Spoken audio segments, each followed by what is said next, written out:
Perfect. What's going on, winners? It's your boy Loso 2.0, and today we're going to talk about leadership lessons from the beginning. And what I'm going to be doing is I'm going to be incorporating lessons from the Bible, Genesis chapter 1, into leadership lessons.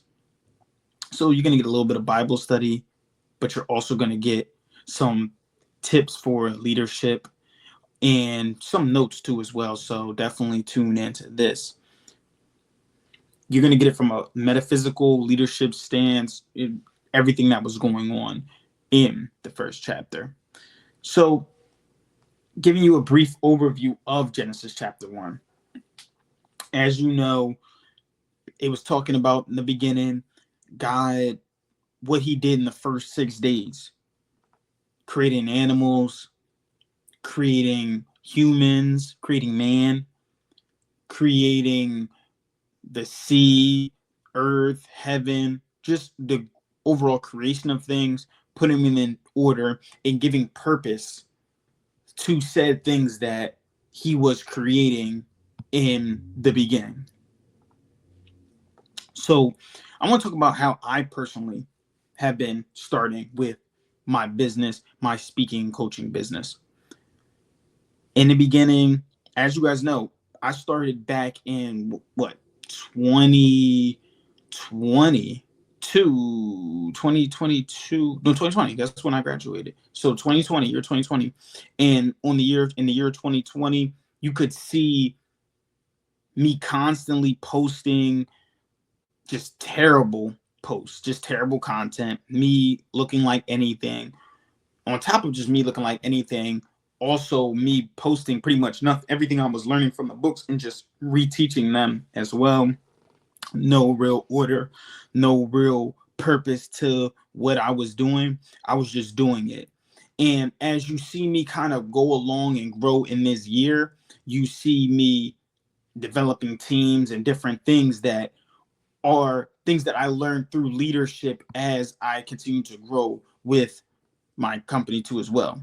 So I want to ask you guys this before I get into the topic of the day. What can leaders learn from the process of creation? Just think about that. Think about that. Comment below what you think of that as I continue to go on with this thing, right? So, in the beginning, God said, let there be light. Now, let there be light can be determined or could be seen as vision and clarity. I talk about it all the time. You know, there's a heart surgeon and then there's a family doctor. Which one makes more money? Comment below who you think makes more money, a heart surgeon or a doctor. And as you guess that or look at that below, I'm going to tell you this.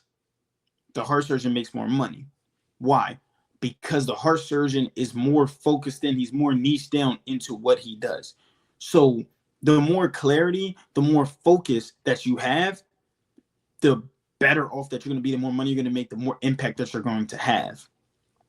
Right? So light, when he said, let there be light, that represents awareness and clarity of purpose. You're getting more clarity. You're getting more idea of purpose. Now, when you have this purpose, you feel as though you can do more now. Because now you have something that you can think of. You have to figure out what your purpose is. You have to get more clarity on what you're doing. As I said before, I started in 2020. It is 2025, and I'm just starting to get an idea of clarity of what I want to do, how I want to do it, what topics I want to talk about, how I want to grow. Because there's different ways to get to the same answer. There may be a coaching business that teaches you how to automate ads. There may be a coaching business that focuses strictly on Instagram. There's a coaching business that's focused on YouTube. There's even when it comes to platform. There are coaching businesses that focus on sales. There's coaching business that focus on speaking. There's coaching business that focus on marketing. My lens that I'm talking through is the idea of leadership and building teams and systems in order to grow. So that's my idea. That's my lane that I'm going, inspiring you to build your own community, becoming a contributing member to your community by inspiring us to recognize that you're a leader, and leaders have systems. So making all my topics around leadership, that is my niche. I did not know what my niche was before. When I talk about sales, my sales is about being a leader. You're leading them to the sale. Same thing too as well. So metaphysically, when he said let there be light, he was saying let there be awareness and let there be clarity of purpose. Understand that you have clarity of purpose and understand that you have awareness. Leaders must cast a vision and provide clarity for their team. That is what makes you an entrepreneur. See, it took me so long to understand this. As I said before, 5 years not knowing what was going on. It took me 5 years to understand the idea that leaders must cast a vision. As an entrepreneur, your idea is not to have multiple hats. I hear so many people talk about that. Your idea is not to do all the work. It is you have a vision and you need people to help you set out on this vision together. Have a team that puts stuff together. You guys work together in order to grow. You pulling the best out of each person. As I told you before, I had a goal this month. Get 30 emails collected, minimum. I hired someone else to do the email, find the emails organically for me to add to my email list. I have already cracked the 30 mark and it's only halfway through January. By the way, January is going by fast. I don't know if anyone else is feeling that, but anyway, able to crack that for me because I was trying to do everything by myself. But then now that I had a team to put that stuff in place, they're able to do that because I've seen that they're good at that. I had a friend who literally deep dove down into my website and compared it to another person who does something similar to me as well. And just seeing brought so much stuff out of it that I didn't even peep myself. But he was able to see it because that's what he's really good at. He's good at attention to detail. He's very, very good at these things. I'm pulling out the best. I know another person that I have on my team is really good with back office stuff, creating PowerPoints, creating spreadsheets. I know they're really great at these things. So I continue to keep them on my team as well because I know that they're going to be good at all that back office stuff as it continues to go on. You must cast this vision and then provide clarity for your team. Make them become believers in it. This is something I'm even doing at my job. As you know, I run multiple units for TS Mobility. I'm casting a vision. Listen, you guys do good now. You guys make all this money. Boom. You continue to make all this money. We get more stores. We get more stores. You guys go up in the company. And you're able to run multiple units, make a career out of this. Then on that point, we get a whole bunch of stores. We become the greatest company for AT&T there is. Casting that vision, providing it to the team, provide clarity for them how to do this, and then you guys will grow together. That's your job as a leader. So I'm going to share a moment when clarity turned a difficult situation around. Again, I had people in my store who, just this one store, brand new store, I had an employee in there. An employee felt like he could not ever hit the numbers that the store was asked to hit, the minimums. We wanted the store to make some money, be profitable. He could not hit them. He kept saying it was because of the demographic that he was getting. He couldn't sell this because of the demographic he was getting. I put in the clarity that I get. Sometimes you have to recognize this as well as who isn't ready for your team. And you figure it out by having people placed in there. Think about it. When you're dating, when you're married, getting married, when you're dating, you don't know if that person is the one yet. You got to test them out. I just start stuttering, but you got to test them out. You got to take them out on dates. You got to go do fun stuff with the bros. Make sure that bros, I mean, obviously at the end of the day, you're going to be the one to decide whether or not you want to be this person, but they may say, hey, listen, that might not be the person for you. I see the way they treat, different things, but that's what I had to do. And then once find that clarity is figuring out that person wasn't the person for the team, right person for the job. We get the right person for the job, and the store does amazing, well above the goals. Sometimes clarity is figuring out who is right and who is not right for your team too as well. So God also in Genesis 1, going back to Genesis 1, because that's where we're all pulling this from, God separated the sky and the water, the heavens and the sea, as he says, creating boundaries, creating a boundary between it. Separation symbolized order and focus. Again, as I said before, continue to get clarity, but then also have an order.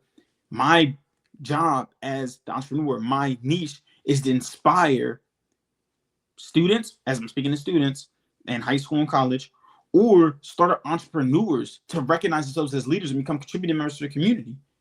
I want to teach them to build systems in order to make more money, bring in more income, bring in more money, bring in more resources to yourself, so then you can spread back to your community and give back to the people that you want to. But that comes with systems. You have to have systems put in place in order to have order. And again, this is something I had to learn too as well. And now that we call it cracking the code, our job. Oh, you crack the TV code. Oh, you crack the internet code. Once you crack a certain code, when you understand this, all that means is cracking the code means understanding this topic. Once you understand how to do this, now you're good. Me running multiple units, I cracked the code now. So now I have a good idea of, okay, this is what you do. This is what you don't do. This is how you push people. This is how you don't push people. This is how you coach, how you train, and then able to inspire people as well. So cracking that code. Leaderships, you have to set clear boundaries and priorities in your personal and professional life. How you do one thing is how you do anything. I think that was a leadership tip that I posted on my social media before, right?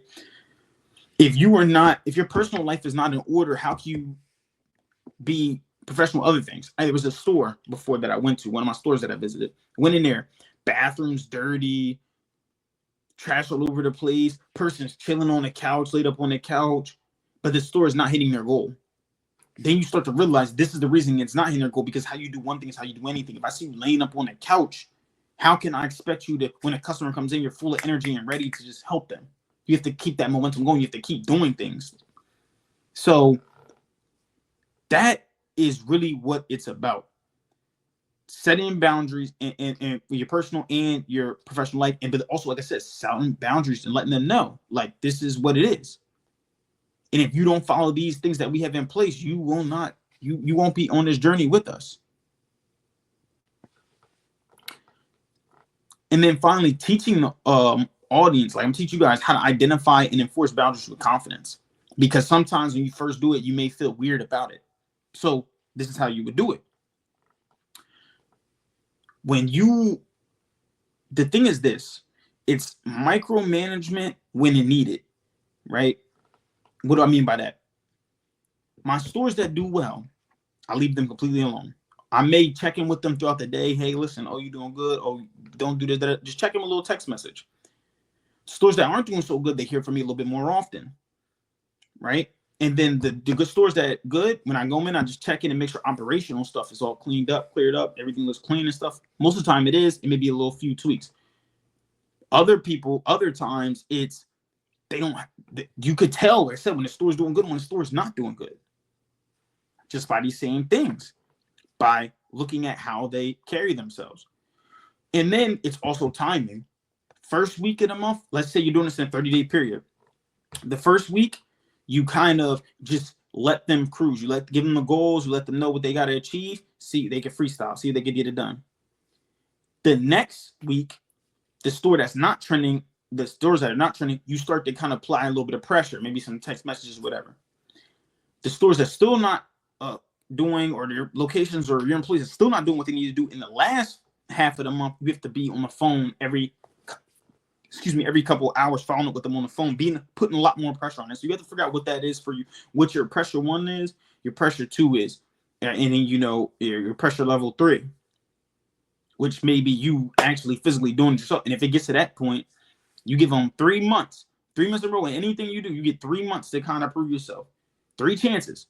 You ain't getting that stuff done in 3 chances. You out of here. We got to find somebody else, because you may not be the right person for the job. This may not be the right person for you right now. So figure out what your thing is, whatever your thing is with your team. Your first week may be chilling, just to see if they're going to do what they said they was going to do. Second week may be, but you got to set your goals too as well. Second week, you may be through text message. The following week, you may be following up with calls throughout the day, just to make sure that they're pushing through and seeing that they're going to do stuff they're going to do, right? Because you know that at the end of the month, there's a quota to hit. So slowly increasing the pressure is what you have to do with doing it. And like I said, you do it with confidence too as well. So then God gathered the waters and created the land, which is building that foundation. Think about a house. A house, you could put on the greatest walls, put the wallpaper up, mount the TV, have a beautiful crib on the inside, PS5, all that stuff, but it won't be great without that solid foundation. Solid ground represents stability and preparation.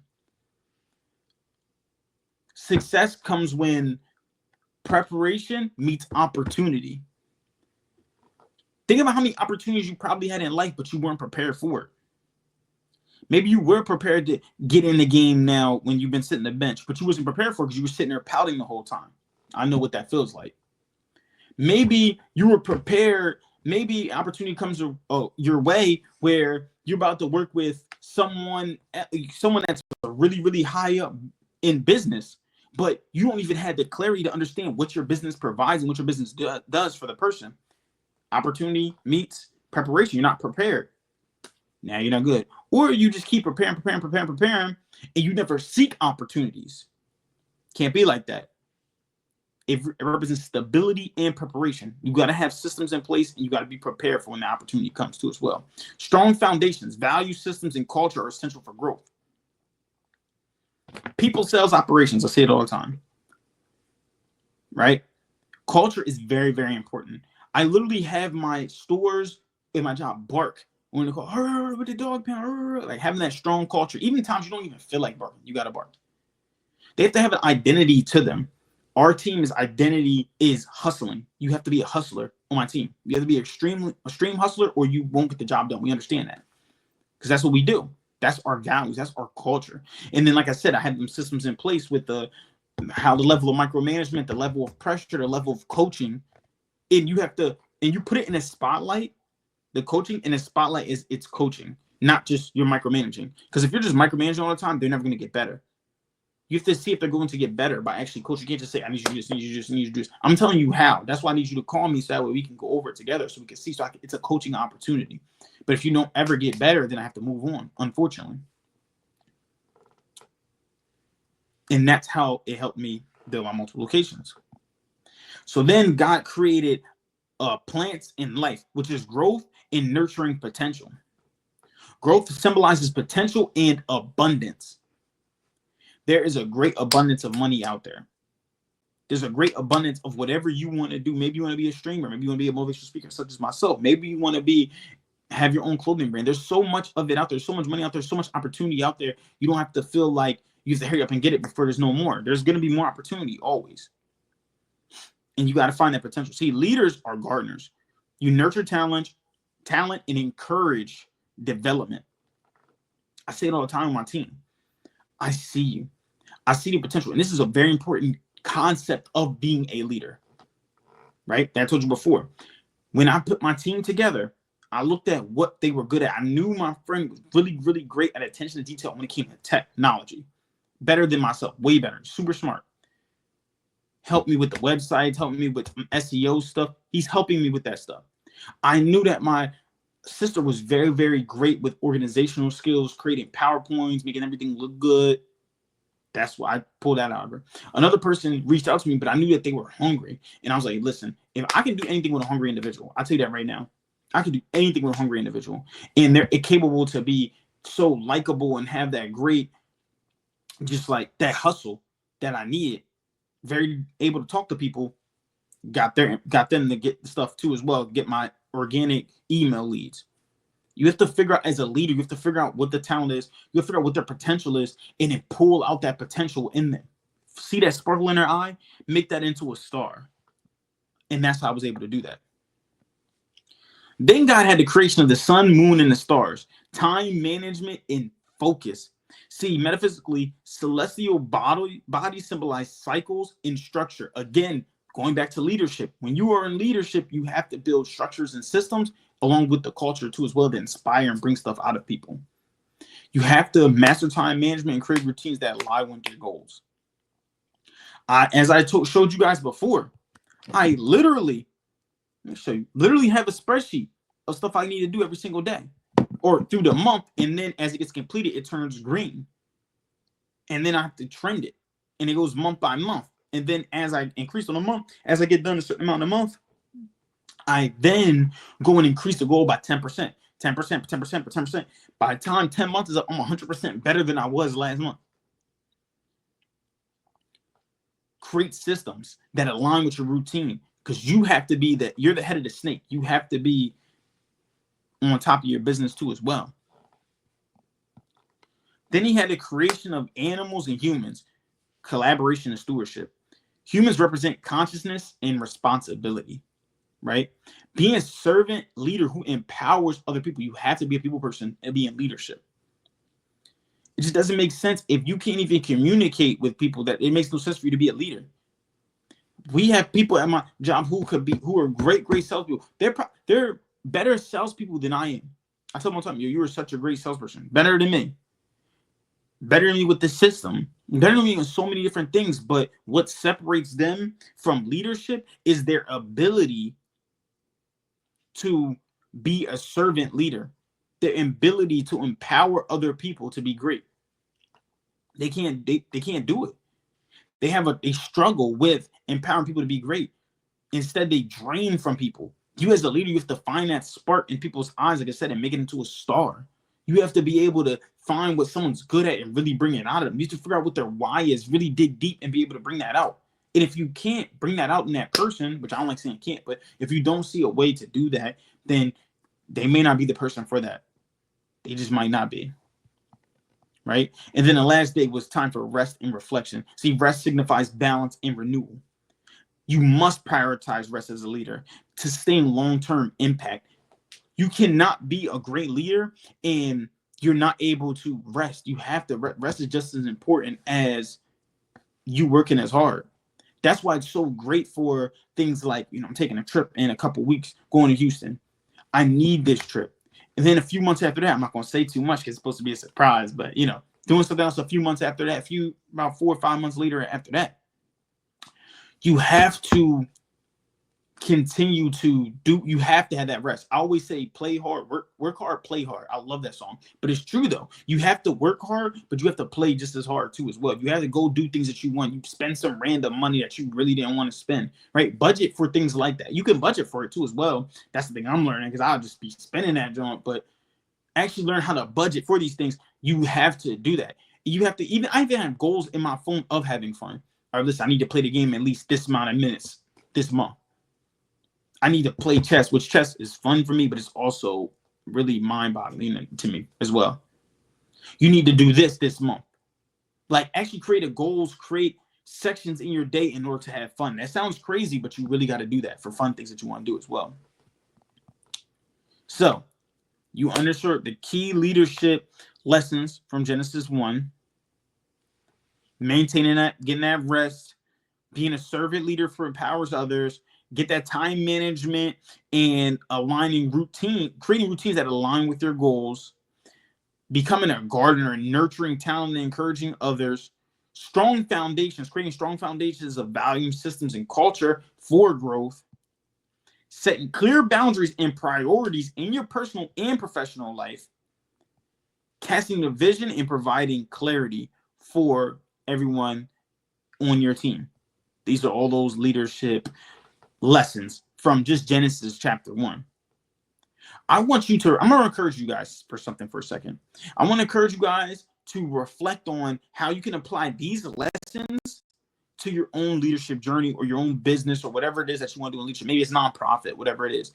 Apply that to yourself. Meditate, journal, whatever it takes as well to get this clarity of structure. I'm gonna share a quote real quick, all right? Like the creator, you have the power to shape your world with purpose and intention because we were created in the likeness and image of the Most High God. So that's really all I have for you guys. Any questions, you can DM me any questions you have on leadership. You can join my newsletter for leadership lessons and motivational quotes and motivation. You can join that. Just DM me in order to do that as well with your email address. Or if you want to book a call to see how you can start really bringing out the leadership in yourself or really taking your business to the next level, or maybe you want to take another project to the next level too as well with the use of leadership tactics and systems and structures, you can DM me as well and we can set up a time for us to talk. That's all I have for you guys today. I want you guys to keep killing the day. Remember, winners win, losers lose, and you pray for success like this. 2.0 out.